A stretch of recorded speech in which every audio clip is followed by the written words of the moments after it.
All right, we are back here on the podcast, getting ready to cover the NBA offseason here.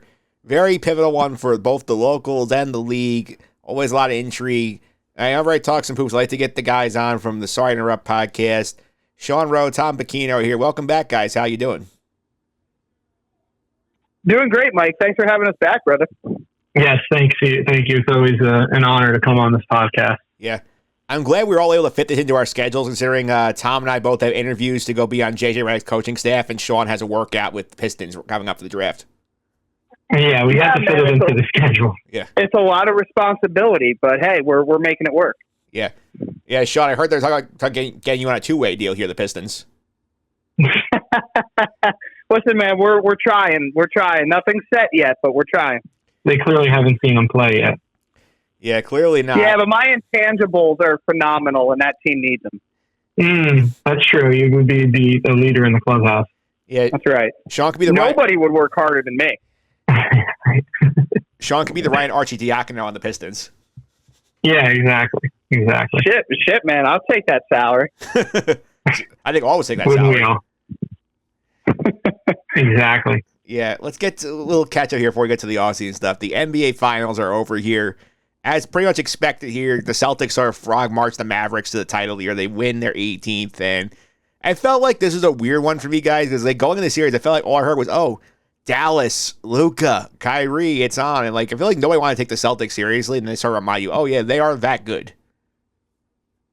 Yeah, I think it was just like a culmination of the last couple of years where the Celtics has just kind of let everybody down in the worst possible time. So everybody was out on them.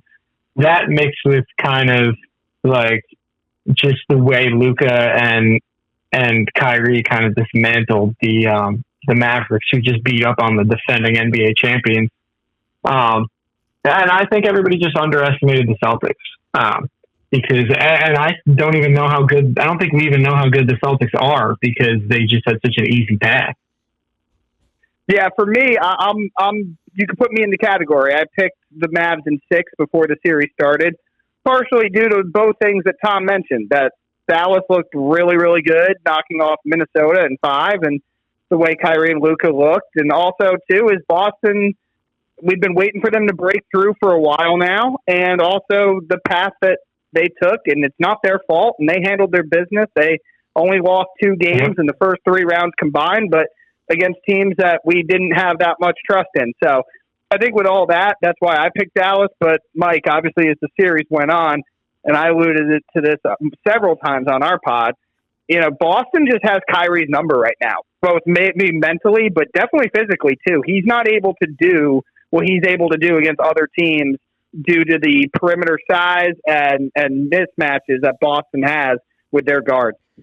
All right, Sean, I got to ask you as the net guy here, how did this final experience sit with you, knowing that either the team that your Nets built with their picks is either going to win or Kyrie was going to win? How did that experience go for you? Man, I saw Boston. I was rooting for Boston. So even as a New York guy, the Nets and Celtics don't really have a rivalry. It's that trade, and then they've matched up in the playoffs several times. But that trade is so long ago, and it happened, right? Like it's crazy that it happened. It is one of the most famous for Boston, infamous for Brooklyn trades of all time, depending on what side of the fence you're on. But it happened, and I've reconciled it for many years. And, now Houston's reaping the benefits of having our picks from the Harden trade. So I was definitely rooting for Boston. I picked Dallas, but Kyrie, the way that his entire tenure went in Brooklyn, I mean, our fan base isn't nearly as big as the Celtics, obviously. So I think Celtics fans have more blood out for Kyrie than the Nets fans do, just simply by volume of fan base. But yeah, I was definitely not rooting for Kyrie to win a championship, and this whole tour de force of how he's changed and how he's a model citizen in Dallas. I'm still hurt. Yeah, I mean, the Kyrie thing probably stings more because you feel like, I'm sure a lot of Net fans feel this way too, that like he's the reason the big 3 didn't work. We'll talk about it when we get to the Nets off season. I don't want to waste too much time and air right now, but yeah, it's definitely. Listen, every team would have done what they did, but there was a lot of circumstances, and Kyrie was in the middle of literally every one of them. Yep, for sure here. Let's go to the offseason here for the locals here. We'll start with the Knicks here, who have a couple of big free agent questions here. And the first one here is Isaiah Hartenstein, who, because of the quirks of the CBA, in fact, the Knicks don't have his bird rights, they can only offer him 4 years, $72 million. Theoretically, there's an opening here. If somebody wants to give him a bag, they could offer him close to a max or salary. I know OKC's been tossed about, maybe the Magic looking for a big man. But from all accounts the last few days, it seems like Hartenstein is willing to take the Knick offer from what it's gathered here. Like, how are you guys feeling about the Hartenstein thing?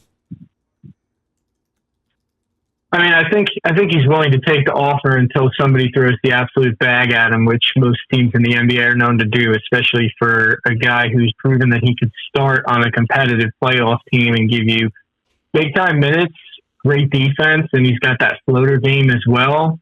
I think he's gone, to be honest with you. I think the Knicks are going to get priced out of his market, unfortunately, and have to look elsewhere, maybe a Clint Capella or something, depending on what Atlanta does. Maybe they make a move for that, but I think Hartenstein played himself out of the Knicks market.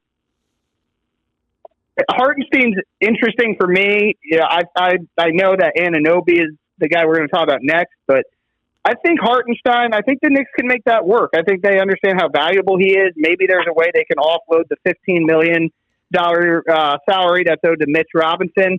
Hartenstein is just a better, more valuable and trustworthy player from a an availability standpoint. And he allows them to play a little bit more open offensively that obviously Robinson doesn't. So if you ask me right now, I think he's coming back to the Knicks. I think the Knicks really value him and want him back. And could a team like Oklahoma City just decide that they're going to throw a crazy amount at him? Sure, but I think he wants to be a Knick. I think the Knicks really want him, and they'll find a way to make it work. Yeah, I feel like for sure there's no way that both Hartenstein and Robinson are back because there's a lot of money thrown to centers in the modern NBA. I feel like that either Robinson will be starting if Hartenstein leaves, or if Hartenstein is back, they flip Robinson for something else.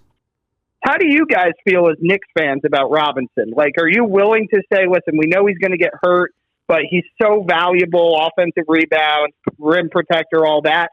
Or are you guys okay with, even if you only get like a late first, or maybe you have to attach one of your many picks to get rid of his salary in order to keep Hartenstein? Are you cool with that?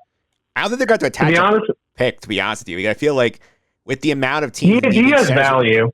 Needing centers in the NBA, I feel like you could easily find a team that will take him on. I feel like he's like a perfect like Chicago Bull kind of guy.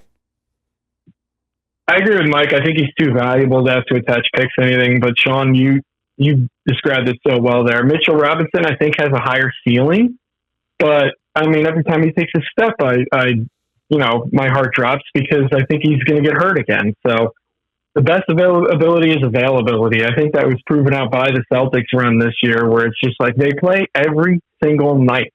And I want guys like that. I'm sick and tired of watching Mitchell Robinson play, 40 games every season. And they're a great 40 games, but nonetheless, it's an 82-game season. So I am willing to give up on him. Yeah, I'll also add in here, I feel like watching Robinson play, I mean, yes, he's a great offensive rebounder. He's better than Hartenstein in that department. He's a great rim runner, but like the availability and the fact that like Hartenstein's a much better passer, and that really does help when the pick and roll game with Brunson in terms of spacing the floor.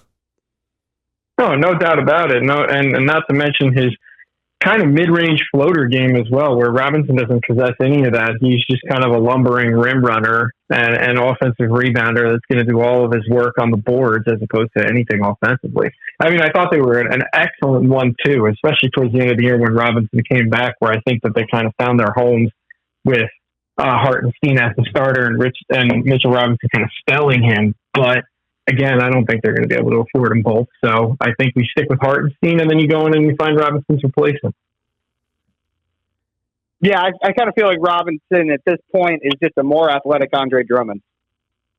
Yeah. Not fun to say, but I agree with you. I think he brings a little bit more to the table, but he gets hurt all the time. It's just not worth the $15 million they're paying him. Plus, with all the machinations of like the aprons of the CBA, I think like if they're trying to get themselves flexibility, I think they have to get off of Robinson's money if both Hartenstein and Anunoby come back. Yeah, absolutely. You're not going to. I don't see a world. Tom, you're right. I don't see a world where both of them are on the roster next year. So no doubt. Because at that point, if Hartenstein's your starter, you don't need a guy you're paying $15 million a year to kind of be redundant at that point. You want more of a like Jackson Hayes guy or somebody to come off the bench. You know what I mean? You know what my dream is, that the Knicks figure out a way to trade for Castle.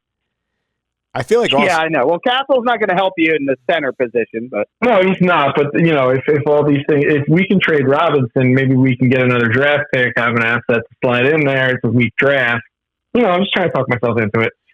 yeah, I just feel like you could find that kind of guy like cheaper for him. I mean, they gave Hartenstein 2 years, $16 million. I think they could find a lower cost backup center if they wanted. We could, but you also can't go into it being like, well, we found Hartenstein, we'll just find another one.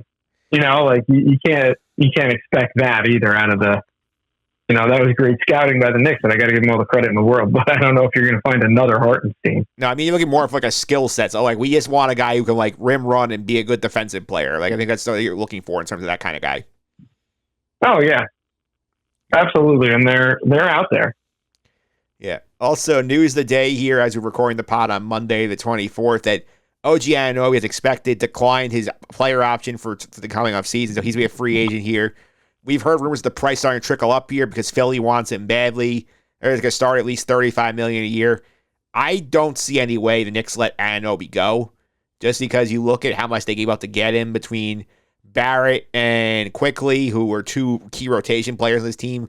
I don't think they're giving up both of those guys for 3 months of OG Anunoby. I think for sure he's coming back. It doesn't matter what the number is. Yeah, I don't think you give those kind of guys up just to get nothing back for them, as much as I think Anunoby, I love him when he's on the court. But again, we've been talking about health. It seems like the whole podcast. And is this going to be one of those deals where we have to attach a pick to get rid of him to make cap space in 3 years, you know, because the guy has only played 80 games over the last 3 seasons. That's my only concern. But from a Knicks point of view, if you're just going to lose the asset for nothing and it's not going to go towards the cap, it's just going to be dead cap hit. I think you have to sign him, right, Sean? So up until this whole Philly situation, I probably would have said there's no doubt he's back. I would still say I would probably put it at like 80%, 20% ratio that he's back with the Knicks. They have the CAA connection. He played great when he was there. Him and Tibbs seem to be a match made in heaven. He really does do everything that kind of completes the puzzle for the New York Knicks. But I think based off the reporting today, and Mike, you kind of referenced it, it seemed like they were content with paying him somewhere in the $30 to $35 million annual contract, right? Yeah. But now, if that's starting at 35 and you have a team like Philly who knows about Paul George, who knows about everything else, but they want to spend money and they have the cap space to do it. If they offer him something crazy, again, I'll turn this to you guys as Knicks fans, like, are the Knicks going to be okay with paying him hypothetically $41 million a year, $39 million a year, meet in the middle there at 40? I mean, would you probably do it? Yeah, but that one's going to hurt if you have to give him that much, knowing again that he's going to miss time. This is a guy that misses time. Yeah, you could pencil him in for 20 missed games, and that's just a tough spot to be because he's not a guy where he doesn't bring anything to the table when he plays, and he's just a flashy, good stats, bad team guy. He's clearly a winning player. He won a title with Toronto. But because then he gets to the point where it's like, the Knicks, are they going to sign anybody else? Yeah, I mean, like, unless you're getting Paul George on the phone saying, I want to come over here, I don't think you can really replace him otherwise. So I think it's kind of like he's kind of bite the bullet there. I agree with you. That's why I think it's 80%, 20% he's back. But you never. And again, Sean, those are two different arguments, and you made them so well. Where it's like, do you want to pay him that much money? But are you going to pay him that much money? Or two different things? Because no, I don't want to pay him that much money. I already foreshadowed what being a Knicks fan is most likely going to happen. He's going to barely play, and then they're going to have to attach a draft pick to get rid of him when they want to go get somebody else. But they made it to the second round this year. Injuries murdered them. They had a really good chance at making the third round if they didn't get hurt. I don't think the Knicks want to regress at this point. No, they definitely don't. And that's why I think it's almost a guarantee he's back. But, you just see these outrageous contracts. And if a team that desperately wants him says, we'll freaking do it, who cares? That's where you have to really trust your front office. Because in principle, you guys are both right. when they made the trade for him, they said, well, we've already got the CAA connection. We gave up rotational pieces. We'll get him in here for the last 4 months of the year and then into the playoffs where he played very well when he did play. And I think at the beginning of the offseason, even though we're kind of just starting it now, when the Knicks season ended, it was a foregone conclusion he was coming back. But now I would not put it at 100%. And the Knicks might have to do something that makes them hurt a little bit, and that's where you start seeing teams make mistakes. And I don't think Anunoby's a mistake. Every team in the league would love him. But for what his issues are from an availability standpoint, and also what you might have to pay him, thinking from going from where you thought you had to pay him, it could be a tough situation for the Knicks.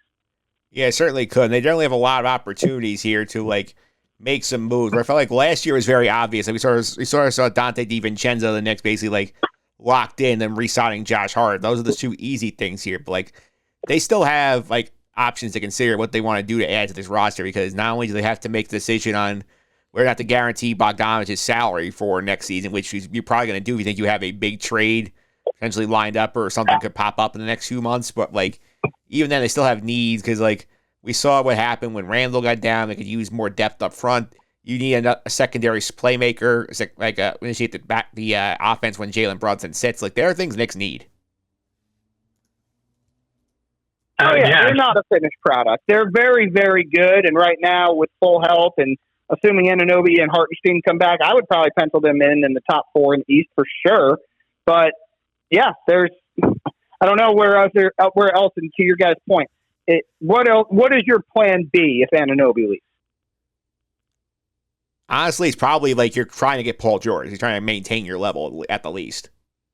Or you're making phone calls on Jared Allen, people like that as well, although that doesn't move really the needle much. I mean, at that point, you can't really look to free agency. Then you're right. You're probably looking at PG, which again, I don't even know if that's a good fit, but yeah, maybe you're calling Brooklyn, seeing if you can convince them to part of Brady on that. I don't think Brooklyn would ever send him here.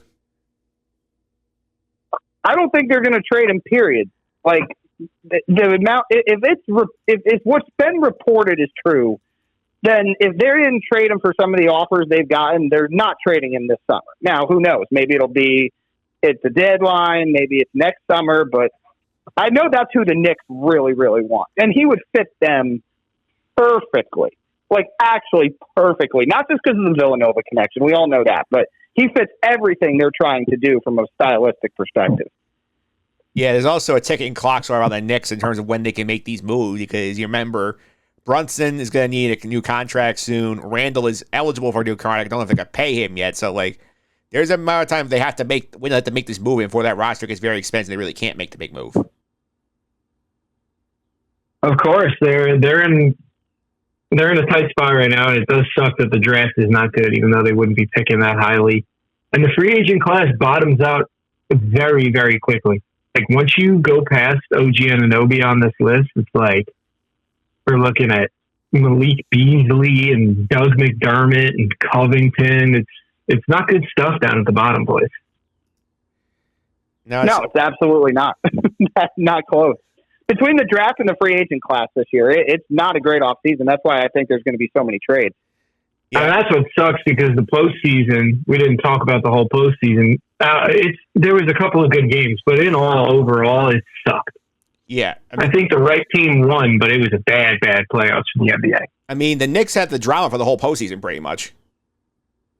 Yeah, exactly. It was like Knicks, and then you had it was a fun week and a half with Minnesota. Yep. Yeah, and the draft of the Knicks, I mean, honestly, you look at them like sitting 2. It's like they're looking at maybe this is a spot where the Knicks, I know they like to trade their picks and say, oh, okay, like dump our assets in the future, keep pushing out the picks so we have more opportunities to trade for guys. Like, it might be a spot where, given where they are, you might have to use a pick or two on guys you could like develop into like back of the rotation type guys. Like, I know like one guy I would love on the Knicks, like if they could finally get Tyler Cole, like I think it'll be a great like sort of pick, sort of get them potentially a guy to room as a backup to Brunson. Yeah, are they going to be able to grab him though? I mean, I guess the picks are devalued, so it's not going to cost that much to move up. I mean, I'm looking around the league. I'm looking at a team like OKC. Like, you guys can't even make all those picks. Let's trade 2 or 3 of the crappiest ones to get the number 1 overall pick, and then get what's his face from UConn, the big man. Yeah, Donovan Clingan. Clingan, yeah. Like finals, top. They're already a top 5. They'd vault to the top 3 with the Celtics and the Nuggets if they go out and get a good big man to help out Chet. Yeah, let's shift to the Nets offseason here for a little bit too, because the Knicks are kind of like spoken for here. Obviously, Sean's already got on the record here. There obviously could be a lot of people calling the Nets about Mikal Bridges, and Sean has got on the record very clear here that Mikal Bridges is not going anywhere. Well, from the reports that you've read, he's not going anywhere. Like, Tom and I have talked about it a couple times. The Nets are at such a weird stage right now, because I know Bill Simmons says it on his podcast all the time. Like, they're worried that they've lost that they have the chance to grab New York. No, they never did. And even though they were, the team that was better in the borough for that 3-year window, it was more of a national team. It was not a local team. The New York doesn't give a shit about whether the Nets win 70 games and set the record, or if they win 4 games. Like, it doesn't matter in New York. So I don't think that going out and making a splashy trade for, say, a Trae Young or anything makes a lot of feasible sense. When you look at Mikal Bridges, boys, he's a guy that literally every team wants because of his contract, because of his age, because of his defense, because he doesn't need the ball to be an impactful player. I know his offensive numbers went down this past year from what we thought we were going to get after when he was traded to the Nets and how good he was, that jump he took offensively. But that's a player that's so valuable in the NBA today. And so I don't know why the Nets would trade him unless you're willing to do a full-blown rebuild, which I don't think they are, because they don't have their own picks. They have these Phoenix picks that won't really convey until another few years, even if they're absolute gold. So it doesn't behoove them to bottom out, but they can't have another year where they're barely facing the play-in or just missing it. And another year of discontent with Bridges, guys, that's another year. I mean, he's one meeting with Sean Marks away from being like, I want out. So I don't think they're going to trade him this summer, but this is the way that they shape their offseason and their roster this offseason is going to indicate a lot about what they think they can be in 2024-5. Yeah, that's for sure here. And the other interesting thing with the Nets is also the Nick Claxton situation, because he had a good year. He's a free agent. And they are in what a bunch of the writers in the Athletic call the bird rights trap, where like they have his bird rights, they can pay him. He may not deserve the kind of money he's going to get, but like they have no avenue to replace him if he leaves, because based on where they are on the cap. So I think it's a very interesting situation with Nick Claxton, where he's probably going to get a bag from Brooklyn, even though he probably doesn't deserve fully the bag he's going to get. What are your thoughts on him, Tom? I think that it would be a big mistake to give him that contract, and that the Nets are in a position where they could go one of 2 ways and let him walk, or hold on to him. And those paths are kind of going to lead to what their decisions are going to be for the next couple of years, to be honest with you. I think that they should just let him walk. I think there's going to be a team, like we said, there's like good bench big guys, but that middle tier of big guys, I think, is going to be really heavily coveted. Yeah. And I just think he's going to command a ton of money that the Nets should not be willing to pay, because they're not a title team and he doesn't move the needle at all. I like Claxton, watching more net games than I probably should. Don't get me wrong, I like him. He has improved his offensive game too, but he's limited. He's never going to be a knockdown shooter or mid-range guy. He's gotten better around the rim. Obviously, we know what he is defensively from a versatility standpoint and rim protecting standpoint. But he actually does, it reminds me a lot of the conversation we just had earlier about Mitchell Robinson. He reminds me a lot of Mitchell Robinson, not as dominant from a rebounding standpoint. Healthier. Yeah, healthier for sure. Does a lot of those similar things. I would love him at 18, 19 a year.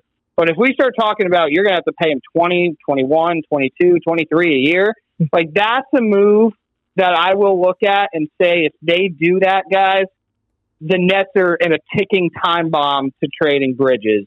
Because I know the cap's going up dramatically, and you can say, well, it's worth it because he makes our team better. Yes, but marginally better. Tom used the phrase doesn't move the needle. That's 100% true.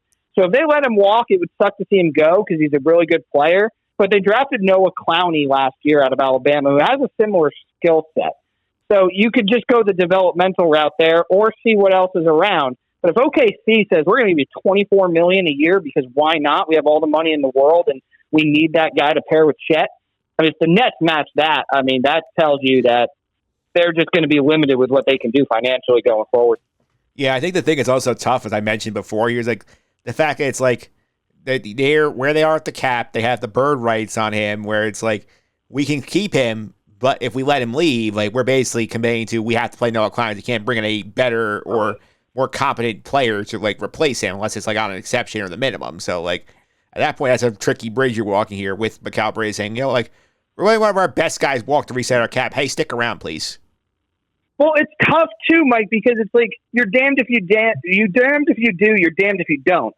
If you give him that giant deal and you're still a mediocre team and you're paying him a lot of money, Bridges could go to you and be like, well, so much of our cap is tied up in him. Like, that sucks.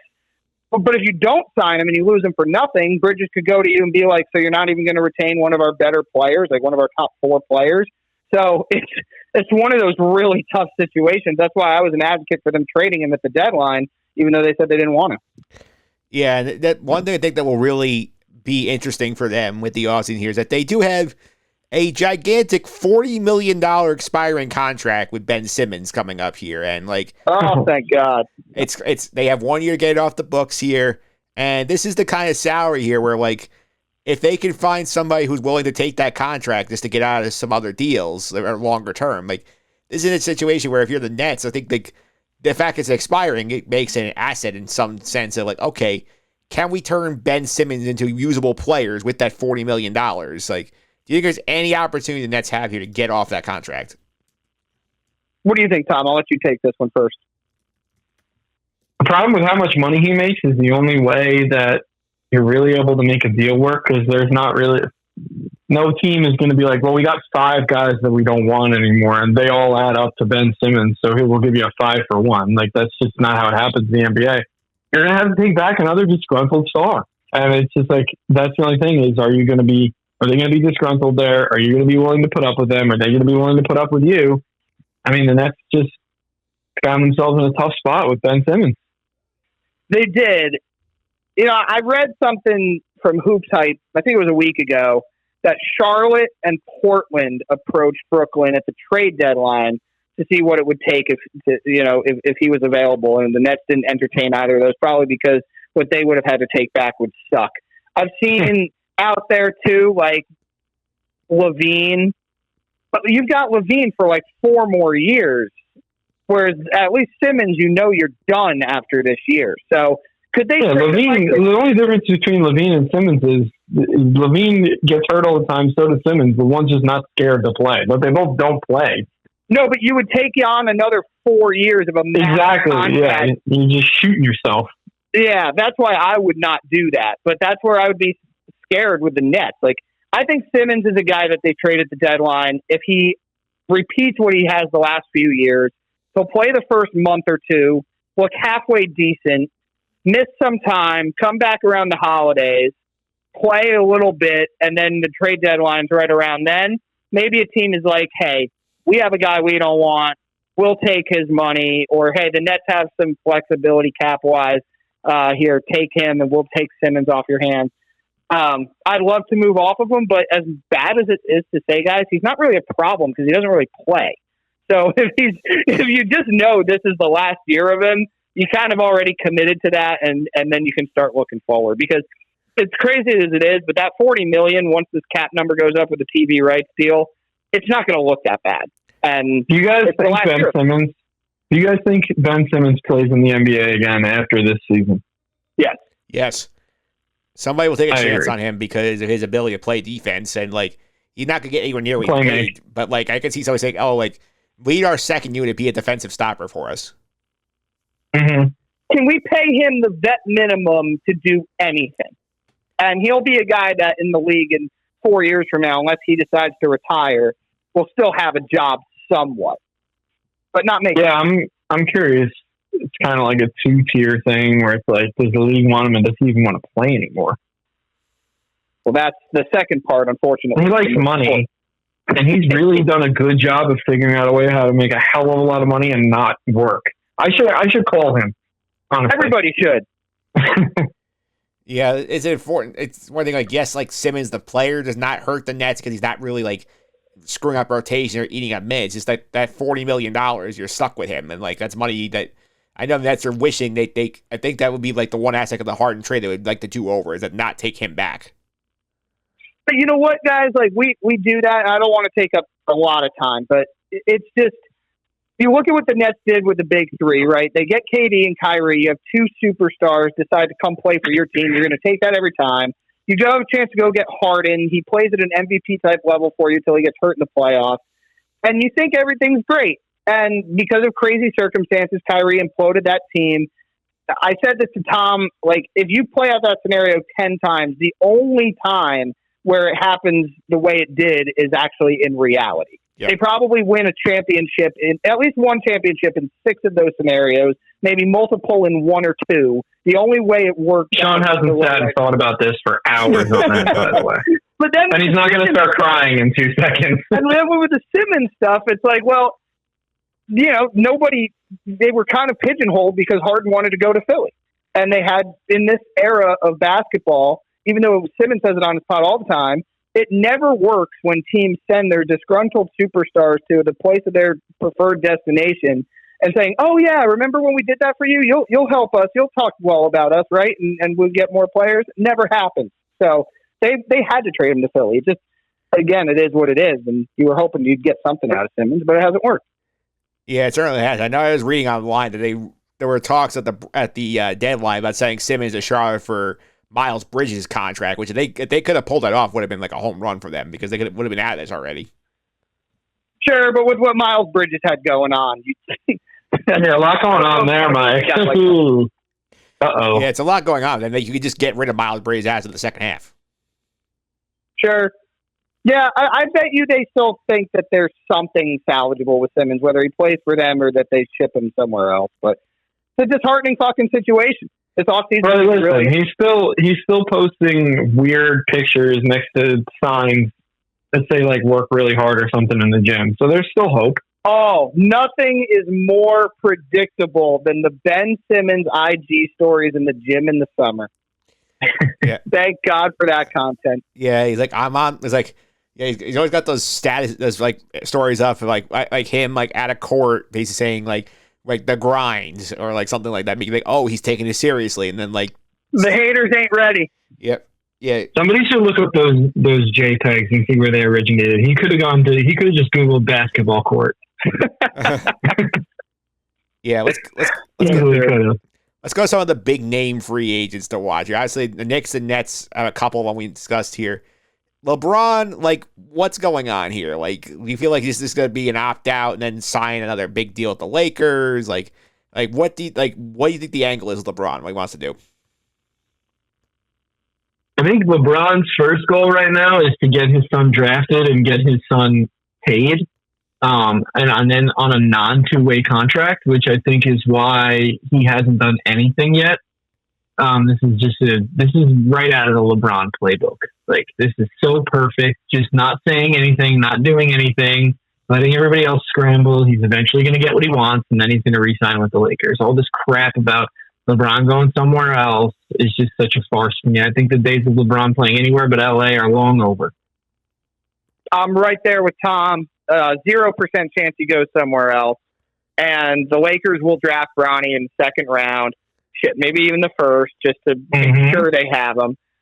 Because honestly, I was going to even say for the Knicks, like, whether you get LeBron or not, what's the worst part about taking Bronny at 23 or 24? Oh, bro, I've been screaming this since I said St. John should have got him, and then the Knicks would have gotten LeBron. I've been saying this for years. That's how I feel. Like, at worst, LeBron doesn't come. You have a clutch, obviously a clutch rep with the Knicks. He doesn't have to play. He's not going to upset the apple cart. You'll be fine. So I'd be for that. But it sounds like the Lakers are locked into drafting him. LeBron's not going anywhere. He'll play out the game. We saw already today with J.J. Redick's press conference saying, "Oh yeah, no, LeBron and I didn't talk at all about the Laker job. He stayed out of it." That's a lot of nonsense to me. He'll create a bunch of headlines like he always does. He'll opt out. He'll say, "I'm absolutely a free agent, open to all options." And then he'll go right back to the Lakers and cost them about $60 million a year, and then bitch and moan why they can't do anything with their free agency. If the Knicks do draft Bronny, though, Mike, are you and I going to go halvesies on some Westchester Knicks courtside season tickets? Yeah, I mean, man, because that's where he'll be playing. I may have into the Westchester Knicks. That's this conversation for off the pod.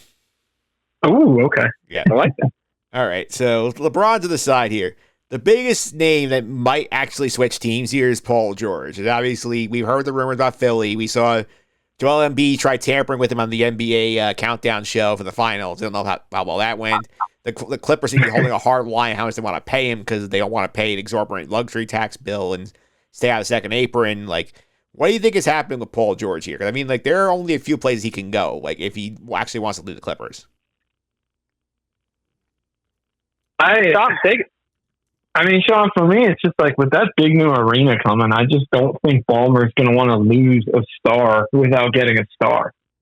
And I think that guy's just willing to pay any amount of money. And I know that most of the leaving rumors are coming from the Paul George camp, but I mean, maybe he just wants a bigger contract, and I think that they can find a way to do that. And if there's one guy that I'd be willing to bet would put money down to put the best product they can out there to open their stadium up, it's Steve Ballmer, and he doesn't give two shits about the luxury tax. That's ashtray money for that guy.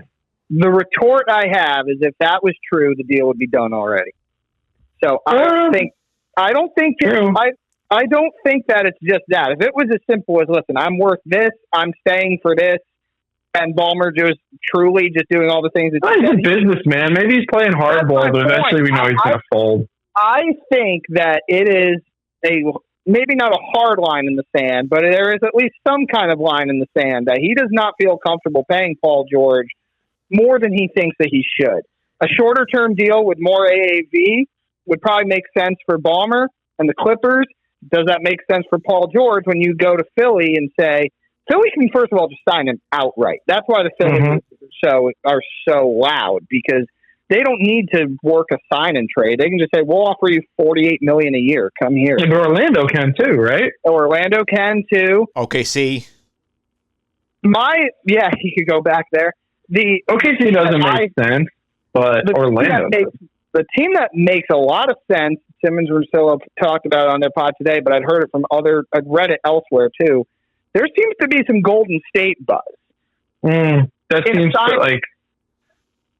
Seems like so far away. Like, I don't see that coming I don't see that happening. I don't see them breaking those guys up for Paul George. Yeah, the thing with the Clippers is you look at the situation here. They gave Kawhi extension here for 3 years, $152.4 million, which is obviously not sort of like the max he could have gotten. I think they want to try and keep Paul George in line with that, because I think has been their issue is that, like, this whole thing with, like, you know, like with the second apron coming to the CBA, where it makes it really hard to, like, get off the expensive roster if you have one. So, like, I think that, like, if you're walking into Paul George for gigantic money, basically saying, like, this is our team, we can basically do nothing about it while these contracts are existing. Guys, they also have to sign James Harden. Yes. Mm-hmm.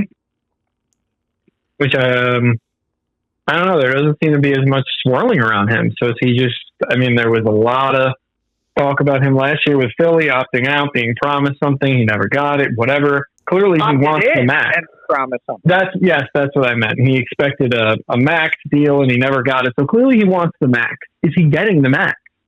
No. But I think at this stage, he knows. I think he's accepted it at this point then. Yeah, last year I think he was promised something and that's where he got pissed. I think this year that he knows he's not getting the max, but the Clippers still can pay him the most. The Paul George thing is interesting because of what Mike said. That you basically have no roster configuration ability at all. This is what you have. That's it. You can't even trade second round picks. I don't even know if they have any for guys and take on more money. So they're kind of screwed. And that's why I do think that because Steve Ballmer is a very smart businessman, the way that it might be trending, guys, is Paul George opts in and then says, hey, trade me. Yeah, this could be a situation where they try and move him for a different fit, because you look at the situation they have going on there. It's like, if they walk in here, they're basically Phoenix, where Phoenix can't do anything right now with how much money they have in the books. Yeah. Absolutely. The question is, how much does he care about putting fannies in seats and winning the regular season this year to open up a new building? Because you do see owners go kind of nuts with that. And it works sometimes. He cares. Yeah. Works with the Yankees. Yes. Yeah, for sure. I think he very much cares. But again, because it's ashtray money for him, like, he already paid the bill. He already footed the bill for the new arena. And they'll have Kawhi, and people will want to go out there, and, you know, you might have Harden still. So it'll be all right. And if you do a sign and trade for Paul George, you'll get something back. The entire success that the Clippers have is hinged on the knees of Kawhi Leonard. And if he doesn't play, then it's a sunk cost anyway. But I think they already sold it out. So for year one, how many years are we going to do this is Kawhi going to play thing again? Well, that's why, in my opinion, they should blow it up totally. But they obviously are choosing not to. Yeah, they're doing like a half-pregnant kind of thing. Yeah, and the last big guy I want to discuss here is, like, I've seen some smoke on this the last few days. It seems like there's a little hints flowing around that Klay Thompson wants out of Golden State and wants to kind of make his move somewhere else here. Do you buy that? What do you think, Tom? Tough one to buy. It really is. I mean, they've stuck by him through, you know, and they've played him when he hasn't played very well. I just think unless Klay initiates it, I don't think the Warriors will be ruthless enough to be the ones to make the move. This reminds me a lot of the Draymond buzz we saw last year, where it's like, hey, do they really want to give him 3 years at whatever the hell he got? And it's like, they probably don't, but they're going to do it anyway because there's sentimentality in the Bay. And hey, you know what? Even if it's not the best for sustained success, we're just going to ride it out on the coattails of the guys that built this unbelievable run. But maybe he's another one where I'd still say if the Warriors really wanted him back, a deal would be done by now. So I'm not 100% sure if, again, do they feel comfortable paying him what he says he wants? When you also go, Mike, you have listed here the cap space teams to watch: Philly, OKC, Orlando, Utah. I mean, OKC or Orlando. Orlando's an interesting one. You could just be like, listen, man, here's 4 years at $180 million. We don't care. Come down here and play. Like, no state income tax after what you're paying like crazy up in the Bay Area. Like, what do you think there? And maybe he looks at it.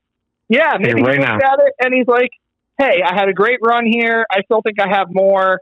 You know, it's okay. We've seen in some situations where these guys never leave, these legacy guys never leave, and teams work it out.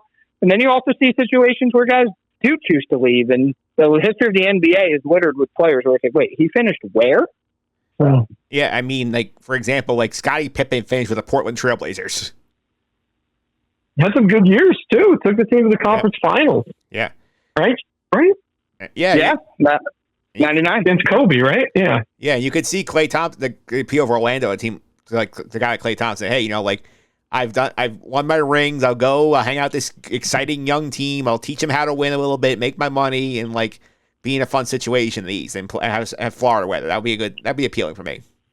And he should listen to this podcast. Orlando should be pushing this podcast on him because you guys are really selling it. Yeah, and another thing to consider with the Klay Thompson thing, why the Warriors are not so in on it. Think about it. You remove his money, you waive Chris Paul's money, which seems like they're going to do anyway to cut their tax bill. All of a sudden you have money for a Paul George run if you're thinking about it. That's what I was saying, man. That's a good point. But then again, it's like Paul George is probably going to be the first domino to fall, right? So it's like that's how if Klay Thompson does something before Paul George, then we know that the Warriors are in on Paul George. Yep. And with some of these cast-based teams here, so real quick to wrap it up. Philly, obviously, they have Embiid.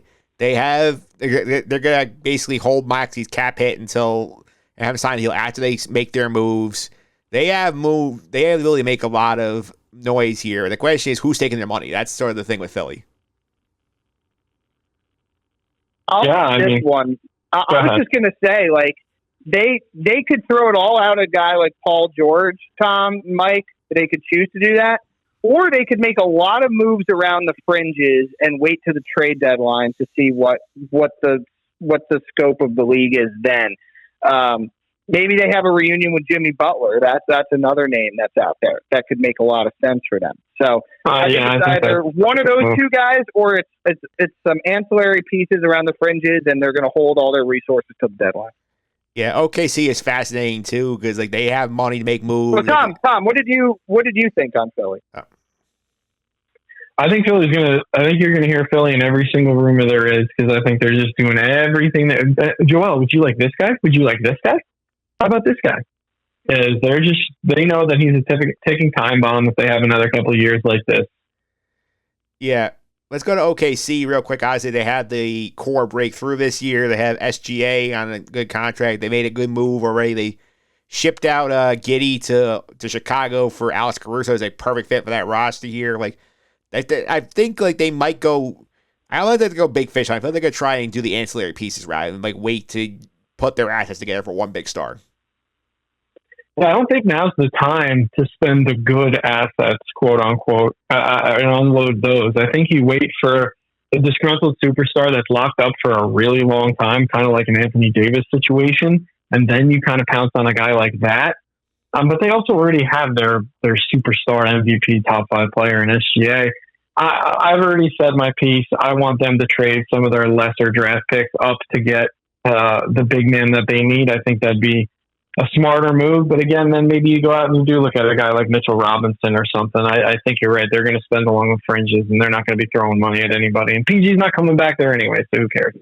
So that's a really good way to end what you were saying, because that was what was in my mind. Is like hold all their assets for a superstar. Superstars don't come to OKC, and have a very attractive team like Anthony Davis or anybody else is not going to be like, you know where I really want to go play is Oklahoma City, even if the team is good. So my suggestion for them and what I think they might do is maybe not trading a bunch of assets. First of all, guys, how wild is it that they were able to trade Giddey for Caruso, not have to give up any picks? That was wild. It's true. I mean, I don't know what's going to happen with that Giddey thing. I don't think anything's going to come of it. I don't think any charges were pressed. But, I mean, to get out of that, and that guy was, not only that, he wasn't a good fit for that team, too, on top of that. It was just perfect. Yeah. And they got one of the most valuable role players in the league for him. If Presti calls offering you a trade, you just got to, it's like Ainge back in the day. Like, just hang up the phone. Yeah, or in baseball, if the Rays call you for a trade, you hang up the phone. Yeah, if the Rays want a pitcher, then hang up. Hang up and go watch him pitch. 9 ERA in your AA system. We want him. Fuck off.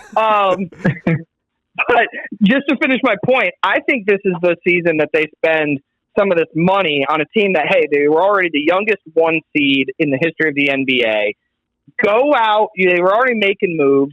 What's to stop them from throwing Nick Claxton or Isaiah Hartenstein like $27 million? Like, here, just take it. We have to spend this somehow, some way. Like, we just do it. Or, Tom, like you said, cobble together a bunch of these picks in a draft. It just makes me sick. I don't want them to burn these assets. You know what I mean? Like, let's at some point, these picks are going to become worth nothing because every other team knows that you can't field a roster of 7 million guys. Yeah, and they're hitting on all the picks that they've been making, too. Like, Case and Wallace hardly played, and the guy's a stud. Yeah. Yep. So exactly. I have a theory with them. I think I want to bounce off of you guys. I think this is interesting with OKC, where we talked before about you guys talking to Philly. Oh, like, you know, like just spend on the fringes, like keep your chips, your powder dry. I think it's going to be another case where, you know, they do that. They let their team try and see if they can take the leap here. And my thought is here, you guys said, what if we have a superstar who is not going to be willing to go to OKC? What if Phoenix blows up and they don't do this again? And you can go to Kevin Durant with the legacy play and say, hey, like your legacy is like not as good because you've been like basically like a mercenary. You went to go win under Curry and in Golden State. You couldn't win in Brooklyn. You couldn't win in Phoenix. Come home, help our young guys get over the top here. I think you could make the legacy appeal to Durant if the Phoenix thing doesn't work again. Not going to lie, I'm jealous of the take and a little pissed that I didn't think of it myself. That's all I have to say. Mike, that was really good.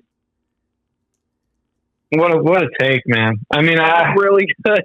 I don't see Ishbia just because he's a new owner and that new owner syndrome is real. I see him trying to figure it out for way longer than the rest. Like, we're going to see it before he does that it's not working. But man, that would be something in a perfect world. That would be something. That's not an Ishbia thing. That could be a Durant saying, "This is not working. I want out," and then saying, "Like this is the only way to save my legacy." Well, I don't think he cares about legacy. He's been so adamant about it that I think it's actually burned him, because if he cared about legacy, he wouldn't have left Golden State. If he said he didn't care, rather, he wouldn't have left Golden State. If he really didn't care about legacy, he wouldn't have left Brooklyn. Like, he's had everything work out the way he wants. He does not care what people think about him, which I am a little jealous of. I wish I had that thick of skin where I truly didn't care how many people hate every decision I make. I also don't believe that. If you didn't care what people said about you, then you wouldn't be in everybody's mention. Right, but I think it's all superficial, like a game for him. Like it's. I think that truly, like it looked so bad leaving Brooklyn in shambles the way it did, and then it coming out saying, "I'm not letting you negotiate with any other teams. I want to go to Phoenix," and then doing it. Like, it's truly, he doesn't care, and he'll burn down wherever he goes. I love that Thunder pick. My only thought is, by the time Durant gets traded, a lot of those picks are not really doing anything for you if you're Phoenix, aside from just saying to the people who don't really understand the NBA, "Hey, we got a bunch of picks back." None of those picks are going to matter. None of those picks are going to be any good. And I know they're coming from all angles, but like, and Durant at this point is not going to take as much back as he was going to. Every month that goes by, every year that he plays, it's going to require less and less to go get him. But I love that idea. Like, if he finished his career in Oklahoma City with SGA and Chet and maybe another big, and you got J-Dub, like, man, that would be so cool. Yeah. But you're right, though, Sean. The only way he would do that is if he cared even a little bit about his legacy. Because if not, then he would go to the Knicks, fingers crossed, Philly, somewhere like that, if he just wanted to win a ring. But like, the if Lakers, he cared even a little bit, I don't think he could go. I don't think he could go to any other team except OKC if he cared about his legacy even a little bit at this point in his career. Yeah, I'd still like to find a way to get him back to Golden State. I still think that would be fun. Yeah, the place he never should have left. Yeah, two other teams at Cat Space you could watch. I think interesting here. Orlando, obviously, we talked about them a little bit here because they have Paolo Banchero, who's great. They need help around him. Where you get it, and Utah, who is in the spot where, like, do they have to pay marketing? Like, what are they doing with some of their assets here? I think those two teams, could be sneaky teams. That's obviously you want to keep an eye on. Yeah, I mean, Orlando, obviously, I think Paul George might just use them as kind of leverage for other teams. I mean, you like a guy like Tobias Harris, you throw that much money at him when he's not really a creator. I mean, really, Sean, what do you think they're going to do? I actually don't mind that Tobias Harris to Orlando thing, because again, I think what they really need to bank on are two things. They need Paolo to continue this ascension and become a top 15, top 20 guy in the league. I have no doubt they also need Franz Wagner to go back to shooting the basketball like he did his rookie year and not whatever last year was, which was really bad. So if they can get those two things, you've got the makings of a very good defensive team that just needs more offense. That's why I think Clay makes so much sense for them, because you don't really need him to play the defense. You got everybody else taking care of that. Paul George, I agree with you. I don't see him leaving L.A. or maybe a chance at Golden State to go there. Nobody really wants to go to Utah. But today, I don't know. Also, Ainge has never been a big splashy free agent guy. He's always built through trades and whatnot. Yeah, speaking of he was in a market in Boston that got the second tier free agents, right? Like they never got the top guys. Yeah. Speaking of the Danny Ainge trying to pull off trades here, I'm reading an article right now on Yahoo from Jake Fisher, who says that one of the things that they've been trying to do is they've been calling the Nets up a lot for Bridges, trying to see if they can get something happening there. I'm telling you, every single team in the NBA wants him. He fits any timeline. He fits any team. He fits any scheme. He fits any coach. The only two players on Utah that I think the Nets would even think about taking back are Walker Kessler and Lauri Markkanen, and I don't think Utah would trade either of those guys. So I'm not doing it for Walker Kessler, but I would do it for Markkanen. Yeah, I think from what. But then, how does that make Utah any better? No, I think Utah, exactly. Yeah, Utah says that like basically they can salary match because they have like guys like Collins and Jordan Clarkson on contracts here. Plus, like you might say, oh, we have all those picks in the Gobert and Donovan trades. They give you an even bigger war chest. As the Nets, like, I don't think they're that interested in doing different picks. They want to not like put themselves further behind the 8 ball. If they wanted to do it for picks, they would have already done it to Houston and gotten all of their. If you believe that rumor, that was Jalen Green and all of the Nets picks back for him, and they said no. It tells you literally everything you need to know about where they stand right now. But things in the NBA change faster than I think in any sport, right, Tom? Like you would say that you never know what's going to happen because as soon as you think you know, something completely off kilter happens. So they're not going to trade him. My top 2 targets are obviously Donovan Mitchell if he doesn't extend, but it sounds like he actually will. And then try to go get Darius Garland. That's what I would do. Absolutely do. And other than that, like the shitty part is, guys, is I'm probably going to be on this podcast again, Mike, when you ask us back or when Tom and I do our free agency stuff. And I'm talking about a draft night trade where Trae Young is a net, and I don't know how much better we are. Yeah, and you said, and the Hawks take Ben Simmons' contract in that trade. Yeah, and like 2 of our Phoenix picks, which I would really not want to do. Yeah. For Trae Young? Why? He's a Knicks killer, bro. He's a playoff god. See, this is why I get mad at Tom sometimes. He can just be a bad guy. Yep. Well, I want to thank you guys for coming on here. Really appreciate it. If you want to keep up with your pod, how can we do that? Check us out on all platforms. Sorry to interrupt podcast. Check us out on Twitter at Sorry Sports. And we just put the Substack out, which I pinned while we were chatting to our Twitter. So check out the Twitter at Sorry Sports and then just click on the first tweet. That's the Substack. I don't know, Sean, anything else? No, we're busier on there, and Tom just wrote a great article for ranking his PGA tiers, which was a lot of fun. So a lot of NBA, and now transitioning into baseball and covering everything else. But Mike, always appreciate you having us on, man. Sounds good. We got to catch up some point soon because I know, like I did some Star Wars, you guys. We're overdue to checking out the Empire. Oh yeah, you know what? I'll tell you what. The day after I watched that movie, I had nothing to watch, and I was like, do I just throw on the second Star Wars right now? I don't know. And I didn't, but I thought about it, which does something for the movie. It does something. All right, so let's talk in the future. Thanks again, guys. Thank you, sir.